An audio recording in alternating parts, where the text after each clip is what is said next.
Hello and welcome, everyone, and welcome back to Light Conversations. If this is your first time tuning in, hello, thank you for being here, and I hope you enjoy today's episode.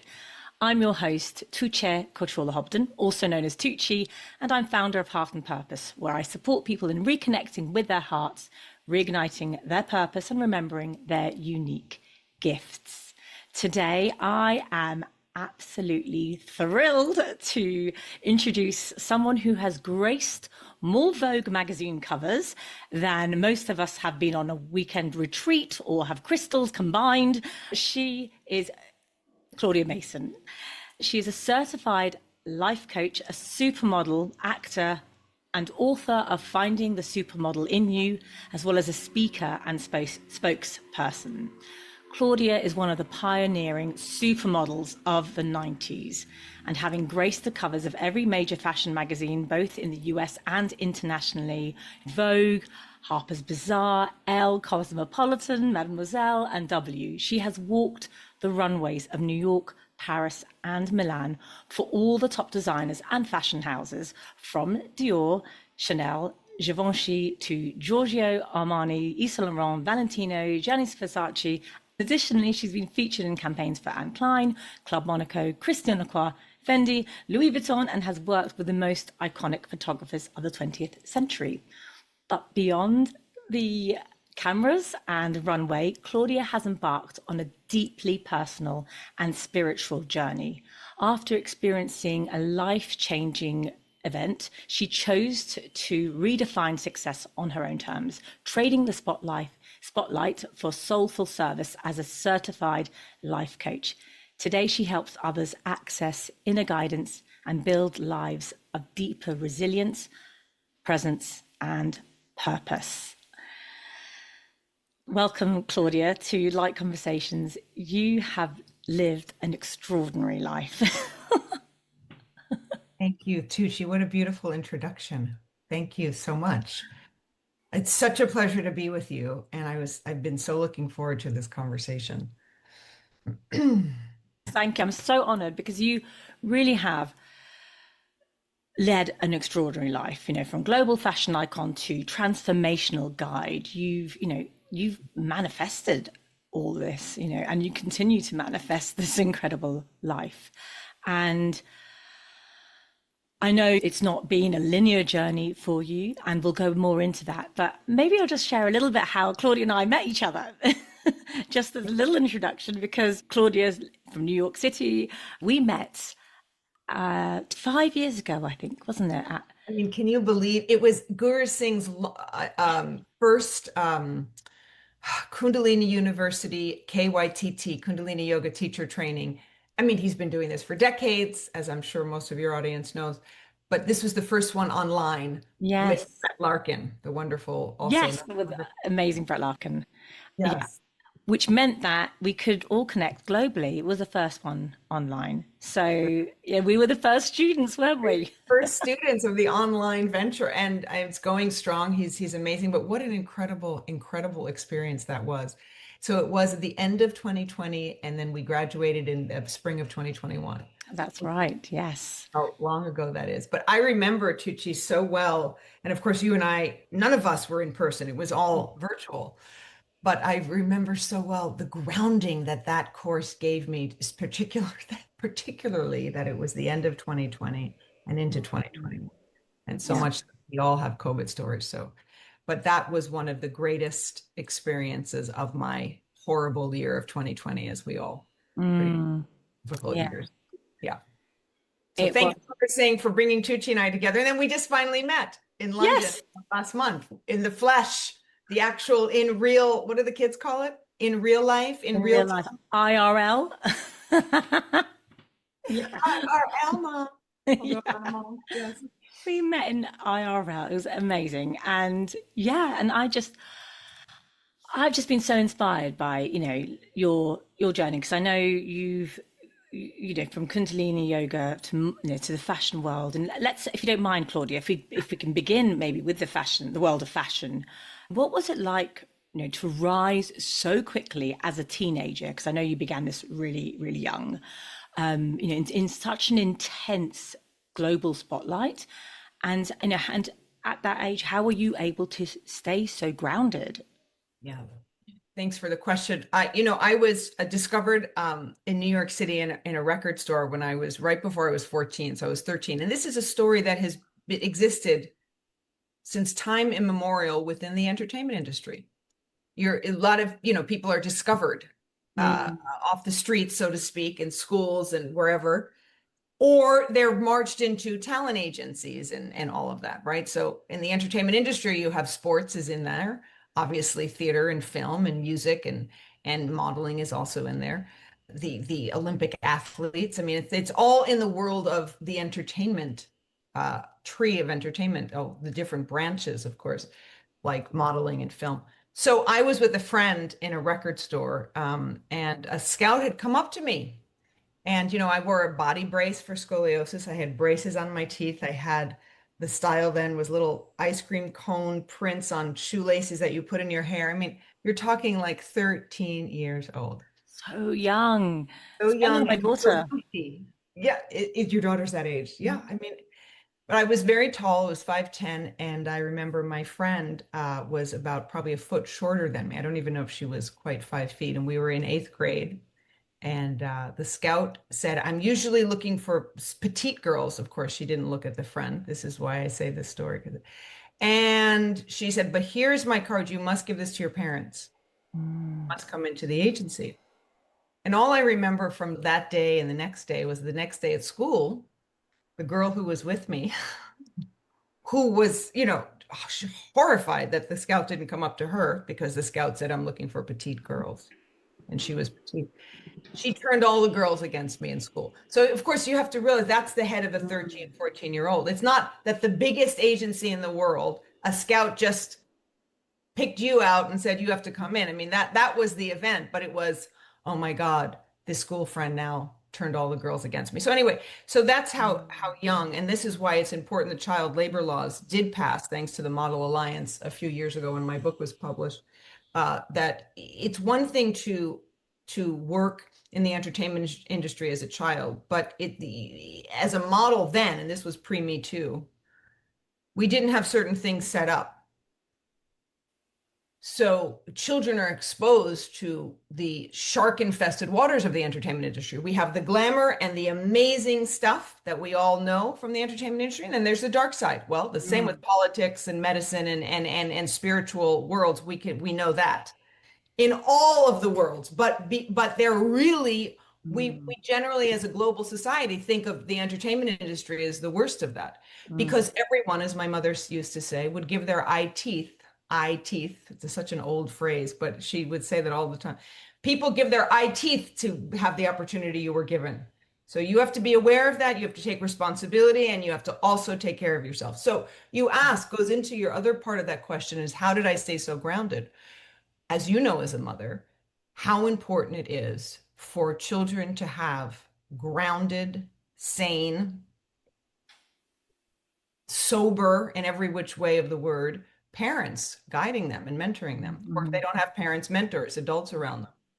The safety of emotional growth and mental and spiritual, not just physical, is everything. You look at these little people. So I had that as flighty and kind of artistic and artistically inclined as my parents were. They were very grounded when it came to my growth process, right? So that's what kept me grounded. They had been long ago divorced and didn't need to have anything to do with each other except when it came to me. And they were both very, again, sober keeps coming up. And, the greater sense of that word, I'm not talking about with alcohol. They were of sober mind when it came to how do you raise a person? And no, we're not going to throw her to the shark-infested waters of the industry. So it happened very quickly, which can happen when someone is discovered by the entertainment industry. My luck hit at that time. It was something that was kind of meant to be. I was a dancer at George Balanchine School of American Ballet as a kid, and that's all I wanted to do. So performing was always what I wanted. And when you model, it's a performance. You have to be performing. You're not using words like actors. It's a different craft, obviously. You're not dancing, but you have to perform. So it just all aligned. And it was going very quickly. And the agency said, biggest agency in the world at the time, Elite, she has to leave school. There's so much money to be made. I hadn't even just barely started high school. So my parents, again, to answer your question, said, no, that's not going to work for our daughter. And believe me, I'm not a trust fund kid, but I had grounded parents in this way. Thank God for that. Of course, they could have used all the money that was being thrown to me, but it was like, wait a second, are we going to sell her up the river? Of course not, And so they were instrumental with keeping me grounded. And I went to a school that allowed me to have certain hours to work, professional children's school. And I had to get into college, but I didn't have to go if the industry then 4 years later at 18 still wanted me. And that's what happened. I got into good schools. I'm so happy they made me go through that. But I said, I'm not going. I am now going to move to Paris and do this full time because the industry still wants you. And I was lucky that it went that way because 4 years in entertainment years is a long time. So that's now I forgot the rest of your question, but it was an incredible time. And I'm a performing artist. I'm generally an artistic person at my core. And at the same time, I'll just jump and say this right now. I am today an intuitive coach. At the height of glamour as a supermodel, I came to the point of realization that I wasn't honoring my authenticity, right? So eventually I had a stroke and I realized that I could no longer ignore my soul's yearning, if you will. And so I decided to I walk away from my attachment to modeling while still playing it. And I still do it today. I mean, it's helping me support as I grow my main coaching and speaking. I'm not attached to it like I was at one time. So would you say then that there's a spiritual awakening there? Oh, sorry. No, sorry to interrupt. Well, I was just going to say, it's no longer I had to honor myself. It's no longer the totality of who I am, right? It'll always be there. I'm grateful for it. So as I grow the coaching and speaking, which is going well, there's also that. So I'm overly speaking now. Oh my goodness, you'll probably have to edit. But but I love that because it is like you say, we have different aspects of us, and I think that's what you're saying there. We have these different aspects, and this. You mentioned the stroke, and we'll come back to the stroke part because I think that was that was obviously huge deal for you. That for you, that shifted, right? Yeah, you just drop that in. But we do have all these different parts and aspects of ourselves, and I guess it's when we're so in our ego and we are so in it, and then we forget that we're just playing that role. But when we are sort of take a step back and step out of that, and we're able to see the different aspects of ourselves, and like you say, you love that performance part. That's part of who you are. That's part of your soul's journey here. It feels like, isn't it? And absolutely. And at the same time, what got me through the shark-infested waters that eventually led me to what I just told you is the inner life. It's all. I was raised in a spiritual household. Another way I got grounded. Mom, not religious at all. Spiritual. She had Buddhist monks over, and then she'd have the Bhagavad Gita. We're Jewish, so she wasn't interested necessarily in the religion of Judaism, respected it, of course, grew up in it, but was interested in the Eastern and yoga and this and that. And so I was exposed to so much. And of course, New York City, yay for diversity in every which way. So I was, God, New York was so much a part of what grounded me. New York to me, Tucci, in my youth was like a person in a way that I knew how to get around. I had to be street smart quickly. And it's a wonderful way of growing up because that wherever you are in the world, you have that, I'm not going to go not going to go there, even though they tell me that's okay. That doesn't feel right because I was so used to when I had to take the subways as a kid to go on my castings as a model. My father did a brilliant job with saying, this is how we're going to do it. I'm not going to lay it out for you now. We'll be here forever. And then got it, go do it. That's it. It was just, you gotta just get on with it. In a way, it's a hard city. And there's a great aspect of that for kids growing up. Yeah. Yeah, that resonates with me because I grew up in London, in West London, and we had to get on the underground, and there's certain parts of the city you go, yeah, I'm not really sure about that part. Those parts now really kind of thriving and actually really up and coming place. But in the 90s, you wouldn't go out there. King's Cross wasn't the place to be back in the 90s, in the early 90s. But I love that, you're saying that the multiculturalism, the upbringing in New York City, kind of offering that grounding, the diversity, and being just able to witness all that around you. But then having two parents, you said parents separated really early on, but came together for you, especially during that key moments of your life, as we know, teenage girls, right? It's such a key time, and in that industry, particularly, whether it's Oh, modeling or acting, as you yes. highlighted earlier, that's And the industry for young women. yes, and boys too, but particularly young women, I agree. And then Tucci, I mean, this is pre-Me Too. Woo. Mm, I was an early teen in the 80s. I mean, this is a whole different world. yeah, yeah, I'm going to bite my lip and not say something yeah. that well, like, you know what? I'll just say that what comes up is I just have the need to say it. I had a very hard time this morning with what's going on. So many horrors around our globe. And this is not the place for all of that, obviously, nor do I want to go into it. But I thought I would just bring that up to say, I had a very difficult morning. It's part of, as you and I know as coaches, that this is a very extraordinarily challenging time on the planet. We deal with clients who are challenged all the time. And then we ourselves, to be honest and go, oh my goodness, I had to use a lot more spiritual tools this morning, Tucci, than I know Mm, when I was reading certain events that are happening in certain horrible situations to our fellow humans at the hands of our fellow humans. And we need a spiritual revolution, more and more, as so many of us are saying, so many of us, meaning humans. I don't just mean us in the healing arts as coaches. mm. We have to, how are we going to quell the anxiety, ground ourselves, be the most that we can be the most divine, and follow through with our purpose here and help others? Oh my goodness. And when there's all of this, the opposite of love is happening. Yeah, So the need for coaches. This is why yeah. I need you to guide me, because I will be all over the place in 2 seconds. So then I pause. And Mm. that's it. And there is so much going, like you said, around us, and we are having to really dig deep into those parts and say and feel. I think one of the key parts or components of this is actually not bypassing. I feel like there is a Oh, lot of spiritual oh, bypassing that thank goes you. on. Yeah, not bypassing it, but really acknowledging what is going on and acknowledging how we feel, because as empaths in particular, you and I, Claudia, are both very empathic, and those who are watching this show are also empaths. We will feel it so much, and it's okay to have these moments and feel like this is just awful. But I feel like where we need to support ourselves is whether it's the tools, and again, not just using tools as coping mechanisms.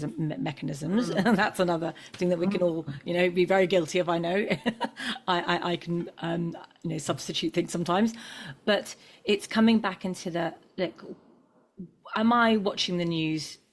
I don't personally watch the news. Okay, I haven't watched the news like the mainstream media for since probably before, just around COVID, actually. Yeah.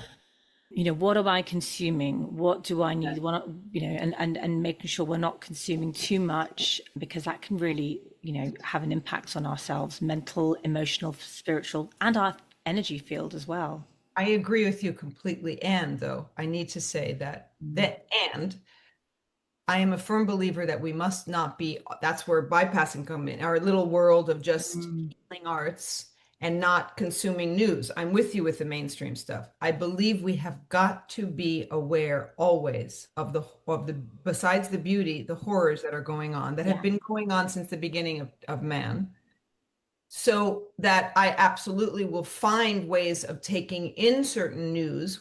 I too don't want mainstream, but there are other ways, so that I'm Yes. keeping in reality and I'm not bypassing. I have a Yeah. lot of friends that I know that I would say fall under, and they're in the healing arts as you and I are, that are very much bypassing.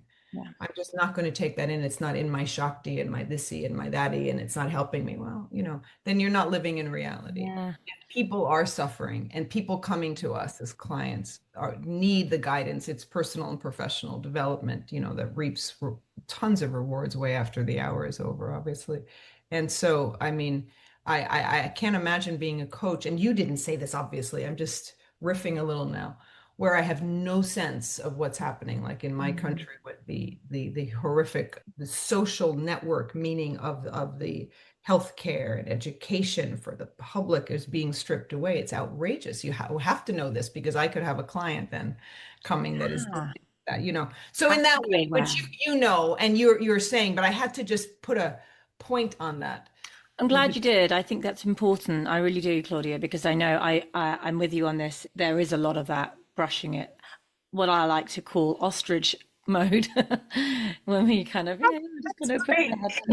that. Yes. Oh, I like that. It's a softer way of saying Yeah. it than by, yeah. Yeah, a little bit of ostrich mode comes on, and it's a self-protection mechanism. It is us protecting the ego, protecting ourselves, and but it's like finding that balance with everything, isn't it? Checking in, making sure that we are aware. We have to be aware. And as a human and a spiritual being or energetic being in the physical body, I believe that we are also being guided by non-physical beings. And me, Claudia, with my astrology, what we're seeing happening as above, so below. We are seeing things on the astrological level that have never taken place before. The ingress of planets that have all in one year, plus other things I'm not going to go into, but it is extraordinary, and we Mm. are in extraordinary times. We thought 2020 was like the preparatory year, prepping us for what's this year. Claudia, going back to that really significant point in your life when you had a stroke, you were in the middle, in the peak of your career. Please take us through what happened and how that impacted you. Having a health crisis, Tucci, is just quite something to go through. And I don't know if you've had one. I don't mean to then flip the question on you. But anyway, the height of my career was just before this, and I had been living in LA acting and but very much a completely healthy person with no family history of stroke. I was in a dance class. I moved back from LA to New York, and I was in a dance class. My first love is dancing. I know many different techniques since childhood, never professionally danced, but was trained in a lot of different techniques. And I was in a jazz class, and there was a certain move, a head move that we've seen a lot of hip hop had taken over in the last 20 years. It's a jazz move where the woman throws the head around. I mean, men can do it too, but the hair follows. You've seen it many times too.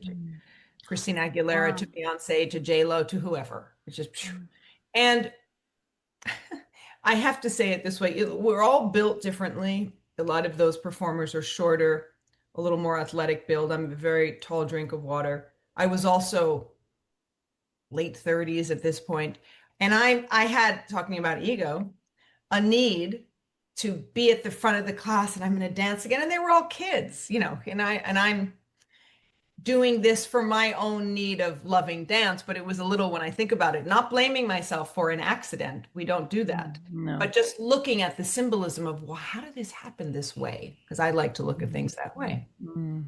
So nothing was known to me at the end of this class. I felt fine.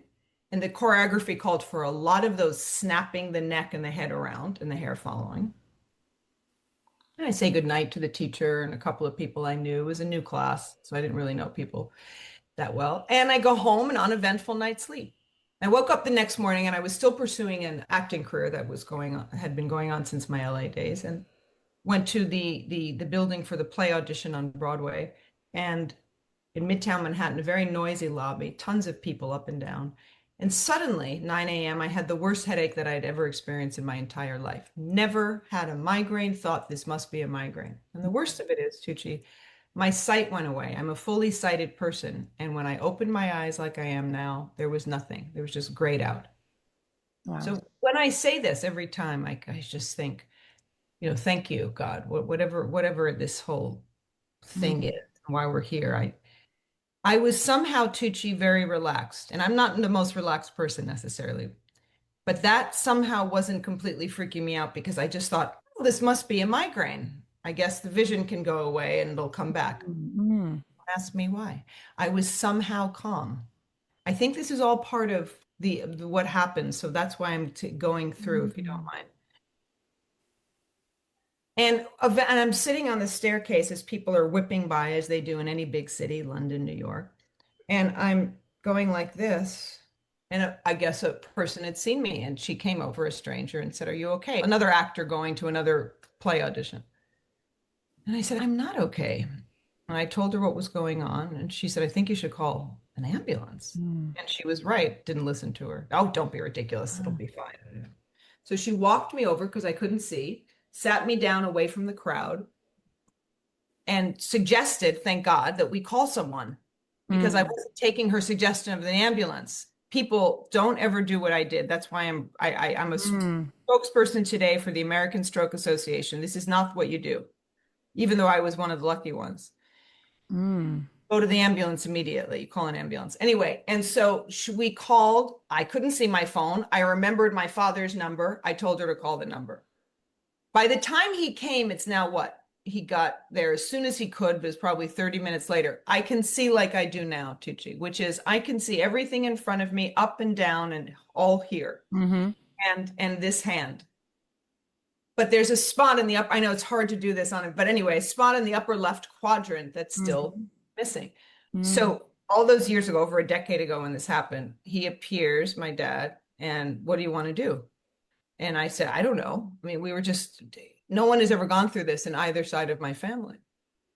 And I guess also, Claudia, you hear these things happening and it sounds, you wouldn't have, you've gone dancing, this isn't something you think, oh, I'm having a stroke, because the events that took place aren't what we're taught, what we hear about. So I love that you're raising awareness here, because Thank you. This is not, it could happen in so many different ways. So, and it's so and in every disease nowadays, which is why I'm trying to also get this out, and I'm sorry I'm taking so long, is stress related too. I was not I wouldn't say I was stressed then, but there was something that I should have realized that I wasn't a professional dancer, late 30s at that time. Why am I pushing my body in a way that with certain move that awareness. It's so much about being conscious, which is so much about my message and why I love doing what I'm doing. To wrap that story up, he took me home. I didn't want to go to my home. I went to my father's, passed out on his couch, woke up, and I said, "Dad, this patch, it's like I'm missing a spot of my vision. It's amazing that the other part came back, but I'm missing." Immediately get up into the hospital. But this is hours later. We get to the ER, Tucci. They rush me into, after hearing what the situation was, into the CAT scan and the MRI and all these horrible tests, but thank God for them. And my mother was there at that point. And we were told from a team of doctors that I had a stroke. And you have to stay in the hospital. What? I had a what? Horrible. How? Why? They traced it back to that head move because there was a left vertebral arterial dissection. We have two arteries in our neck, a left vertebral arterial dissection that must have been caused from impact to the neck, constantly flipping the head around. It was like when they saw it, it's like, that's what happened. You don't just walk around and the dissection happens. It's from impact. And that shot the next morning, the audition to the brain, it finally was traveling all that time and shot over to the right occipital lobe region of the brain that controls the sight. We don't see from our eyes. The brain controls everything. The most brilliant computer ever made. Bow down to our brains. And so then it was an ischemic stroke. And in the hospital, a lot of drugs, no operation, thank God. And then when they did the imaging again a few months later, this had healed, the inception. Wow. Praise God, literally, because a lot of people die from what I had. And she also had a young dancer who never got their sight back from what I had. Can you excuse my vulgarity, my words, but I can't even begin to understand how I would want to go on if my sight was permanently taken away. So Claudia, can I ask, in that moment then, when you've been told you've had a stroke, your eyesight's sort of come back, you're thinking, hold on, I'm in my 30s, I've just had a stroke. And what was going through your mind in that time, in that moment? I think, my mother physically showed what we were all thinking. I mean, she kind of started to pass out and then found herself again. It was horrific to hear. It was horrible. And everything slowed down in that moment. What I got from that week in the hospital was really being in touch with my inner life, which I always had been since I was a kid. But it was nurtured by mom, but then I'm suddenly in the fashion industry, which is not where typically we think of spiritual tools. Of course, things have changed these days, but you know what I mean. So I really had a lot of conversations in the hospital, Tucci, with God, if you will, with the universe, with the Jedi Force, with the divine power that has created all of us and everything of the natural world. And it was like, okay, I made you to do certain things, it was telling me, but I also made you to do other things. And help me repurpose my life to go into paying it forward. Wrote a book, not about the stroke, but paying it forward, helping young people understand the difficult aspects of the entertainment industry and their parents to guide them. That's the book. That's your Supermodel Within book, yeah. Finding the supermodel within, so that I used to say to especially older men that would ask me about, like, fathers of daughters, I said, there's a supermodel in you too. And he would go, oh. So my point was, it's the inner life. It's and I love that. Would be model. Thank you. And speaking, and then the little book tour got me out more doing that and speaking, and then the coaching. I'd always been a natural coach, as you know, most of us who find our way to coaching, has always been a natural coach my whole life, and people would always want me to coach them in terms of getting into the entertainment industry. And I never talked about mascara and how you keep thin. But to me, it was, how do you gird from the inside, so that your self-esteem and your confidence and your sense of self is beyond how you look? That'll get you jobs. That'll keep you from being raped. That will keep you from so-and-so stealing all your money. The inner life is everything, right? So the emergence during that time, and this awful, absolutely awful time you had, but the conversations you talk about with Source, with God, with the universe during that moment, it feels like the mission was emerging. Your authentic mission, your authentic self was like, this is what we're here to do now. Yes, absolutely. Just, and wanting to speak, Tucci, wanting to speak and say, this is my experience, and how can I help you with, this is also the face of stroke, someone who's been on the cover of magazines. Wow, Yeah. So, and then do I have your attention? Okay, now let's talk about what it is, because the reckless sex, drugs, rock and roll, fame and fortune is not what makes us happy, fulfilled. And even though there's nothing new in that message, living through that and going, oh God, right. The inner life, the inner life, the inner life, the inner life. Isn't that interesting? There is that element of, like, it's almost when we're not listening. And I don't know if this is everyone, or I know you and I have both experienced it in a similar way, in that health issues happen. It's like, it's almost like you're given the whispers. You're kind of like, little whispers and little nudges, and you're not listening. And and it's like, okay, if you're not going to listen, we're going to have to do something really quite drastic. Oh my God, you just gave me chills. So that is exactly, Tucci, thank you for saying that the way you did. In the hospital, I felt, in a loving way, my source, my divine, the Jedi Force, I like to say. I love that. I'm a Star Wars fan too. As it was kind of stroking my arm, you haven't really been listening. So I guess I got your attention. But in a way, I don't like to say it that way, because something horrible had happened, and I don't believe our divine source. I don't believe this gets into the weeds of all of this. It makes us go through horrible things to get it. Then then that's a whole conversation. Yeah, it's that thing around suffering, isn't it? It's like the suffering. And I did listen to podcasts on this the other day, actually. It went quite deep into it. I'll share it with you so you can have a listen later. But it is an interesting concept, isn't it? Or this kind of this suffering in order to, is it for some of us to wake up, or to... Right. And, yeah, and I'm going to leave that there because we could just go on another But tangent. yeah, but to tie into what you're saying Mm, before, and it just the whole thing of, yeah, if you, we're always being sent messages. That's what you essentially yeah. brought up. So Mm, are you listening or not? yeah. And I don't think then God, in a human sense, which is not human at all, Mm, is sitting there. Oh, she didn't listen to that. Let me yeah. bomb her with. Of course not. It's the we oh, man has free will, that whole thing. Yes. So are we going to listen or are we not? And the more we don't listen, then we are adding to it potentially being a little more difficult to Mm, just take that other choice to realign. Divine alignment leads to divine action, as I always say. mm. It Than it would have if we listened in the first place, so whew. But it's walking that line, isn't it? It's just so deep, it's so intense. It can be so intense, so beautiful. And I don't think that we completely, with our intellects, always can understand. No, I agree. I think it's the divine masculine or the masculine energies of, intellect and logic is really needed and great, but we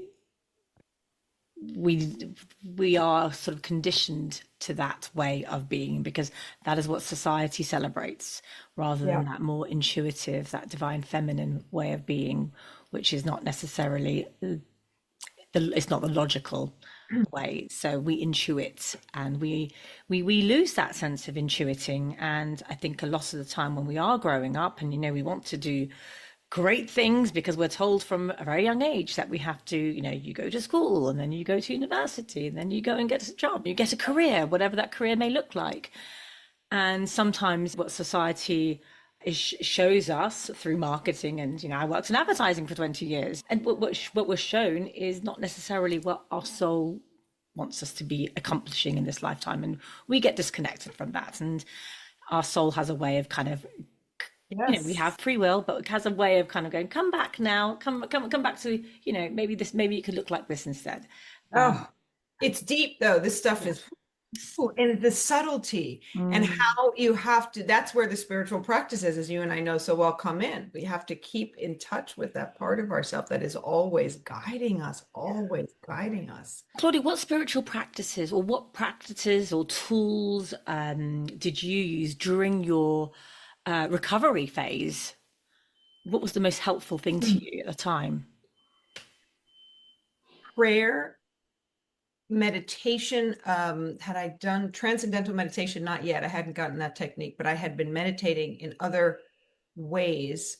Prem Rawat Maraji, um, Ilan Vital, he goes by all these names. He's phenomenal teacher in the healing arts. Guru Singh, who I had met in my LA years, the brilliant Guru Singh of Kundalini Yoga, who's just such a light in my life and has meant so much. So yoga tools, the brilliant Al-Anon program, which comes out of the AA world. Al-Anon is for friends and relatives of alcoholics, but it's so much more. It's for everyone. Al-Anon is for everyone. It's a dis-ease Mm. of perception. And if you can switch the perception, which is part of what I do with people, Mm. right? That's boom. It's what you see changes because it's how you're seeing it. That famous Gandhi. I can't even remember any famous Yes. now. So perception is key. So all of those tools, having my mother there was everything. The first 2 nights in the hospital. So that's community. Those keys, community, and taking action as an access to healing. Huge. Mhm. Mm. Not that you can take action, physical action, if you're in a hospital bed necessarily, but finding something, even if you're walking around the floor, to help switch the stinking thinking that can come up, that you can fall Mm. into feeling like a victim and woe is me, which is Yeah. totally understandable in a Yeah. We hospital. can spiral, can't we, quite Yeah. quickly? But that's where all those inner life tools, Mm. and there's so many that I had, some out of Buddhism, but there's so Joseph Campbell's The Mm. Power of Now, the great consciousness movements. I love the classical consciousness movement. And the brilliant masters, which, as Guru Singh once said in a workshop, not an hour course, this was somewhere in Massachusetts at Kripalu when I took a workshop of his. He said, we know a lot of the males, the Buddha and Jesus and this one and so many great guys. And there were a lot of wonderful women too. They just didn't have as good PR agents. Is that what he said? That's I mean, I'm botching his words, but it was such a wonderful, and it put over with a sense of humor. Great truth. We'll never know a lot of the great women who've lived throughout. But anyway, great men, great women, all beautiful. And he is an advocate of great women as well. And talk about great women, Claudia. You've gone through, experienced so much. Are there any words of wisdom or advice that you would give to anyone listening to this who is experiencing a challenge, either similar challenge or, just a challenge at this time? The first thing is to just sit, right? And exhale and find our seat with whatever we're sitting on, and just to be present to whatever is going on right now. That's what's coming up right now, because we are inundated, Tuğçe, right, with so much. So before you know what coach to call, how to be with your family, how to do this, how to do that, we have to just sit with ourselves somehow. Can you find minutes to sit and just breathe? And if that makes you really uncomfortable, can one question that? Can you write something down? Can you then the breath and being present? I love that. That's coming up right now. We could be here for hours about that. It's so true, isn't it? The breath, we forget there's something so simple that we don't even do consciously a lot of the time. It's automatic. But when we tune into our breath, and it can, slow it down, it can bring us into that parasympathetic. Yes. So quickly. So I think it is probably our most underutilized. We're utilizing all the time, but underutilized in terms of a conscious way. Conscious way. I know. I mean, it's everything. And I know you've got to head off shortly. Before you dash off, are there any dreams and visions that you have looking at 2025 and beyond? What is Claudia Mason 2025 and beyond looking like? Oh my goodness. Wow. It's a great question. I'm not sure how to answer. What is it looking like? I mean, peace on the planet, these are going to sound, but this is what comes up right now. Justice and equality and for all people, good life for all people, basic needs met for all people. And for all people to have some way to be able to self-soothe, not just self-soothe though, to ground themselves and to realign, right? In order to, again, divine alignment leads to divine action. My mission in a way, Tuğçe, is to guide people to experience the joy of a more resilient life, right? Built upon conscious behavior and inner life tools and intuitive wisdom. And I just wish for all of us to get to that next level of, not next, I'm at this is a challenging morning, and I'm glad we're doing this, because I think also interviews are not supposed to be in conversations perfect.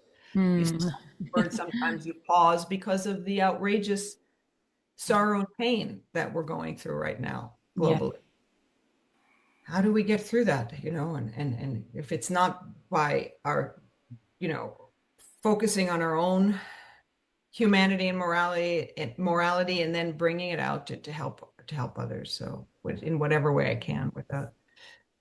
And I love that, Claudia, you're such you are a woman who is so tapped into her human and her humanness and her empathy. And you're such a, beautiful guide for those out there, who, there is, like you said, we are going through challenging times when we all, hold hands around the globe and hold each other, support each other. And we're guiding, you guide people, women, to be present and purpose and find their resilience as well. Community, community, and right back at you with what you do. Community. Exactly. That's what we need, and that's what we are here for. And any last words of wisdom, Claudia? Should we do, even if it's a couple of minutes and you have to kind of Should we do our beautiful? Yeah. I know I haven't said, let me just get that up. If you've got time, I would love to. So, Claudia, do you want to share while I So find the piece? is a well-known one out of the Kriya yoga traditions, Kundalini yoga. Sare Sasa is generally the title, and Tucci and I will be doing this for about 2 minutes. Wonderful musical accompaniment by, I think, Niranjan Kaur. And it gives you the power of communication. It's good to do around the full moon, which we just recently had one. It helps you with power of communication, your words, helping them to have mastery, meaning mastery for the good, always the will to good, right? Not to use mastery on the dark side, always the will to good. Impact, words will have impact and shall be vital.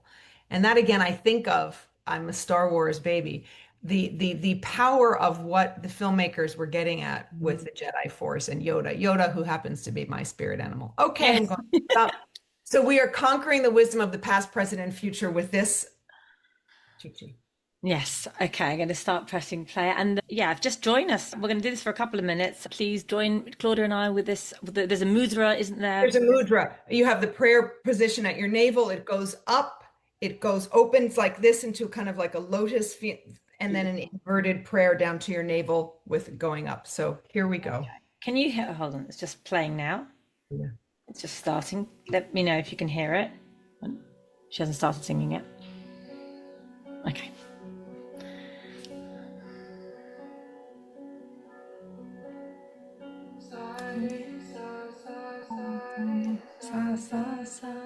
Re sa sa sa rang. Oops.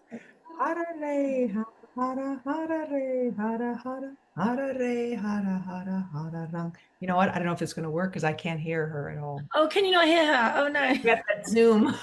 I forget Zoom is not great with. So you know what I'm just going to say as you'll figure out how to edit it. But sa re sa is sa re sa sa re sa sa rang. Sarang, the lotus. Re hara hara hara re hara hara hara re hara hara rang. And your prayer pose at your navel. And the present navel. Okay.